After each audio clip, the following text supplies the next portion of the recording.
Good morning. कसं असतं ना फौजी लोकांचं जीवन. मी तर आजच लवकर उठले होते. ते दररोज ड्युटीला लवकर उठून जातात. लवकर कधीही बघावं जागेच असतात. ऊन असो, वारा असो, थंडी असो. त्यांना कोणतीही पर्वा न करता आपल्या देशाचं रक्षण करावंच लागतं. आपल्यासाठी म्हणा, कुटुंबासाठी म्हणा, सर्वांसाठी म्हणा ते प्रयत्न करतच असतात. आणि कसं असतं ना, आपण केलेली पूजा, अर्चना ही त्यांच्या कुठेतरी कामा यावी म्हणून तर प्रत्येक कॅम्पमध्ये कुठेतरी देवाचं मंदिर हे नक्कीच असतं किंवा बॉर्डरवरही कुठेतरी देवाचं मंदिर असतं आणि फौजी लोक देवीला खूप मानतात, हे मात्र खरं आहे.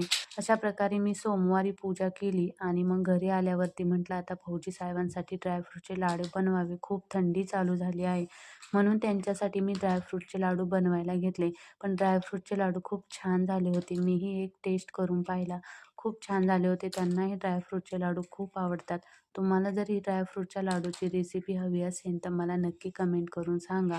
आणि तुम्हाला आपल्या फौजी लोकांबद्दल काय वाटतं तेही कमेंट करून सांगा.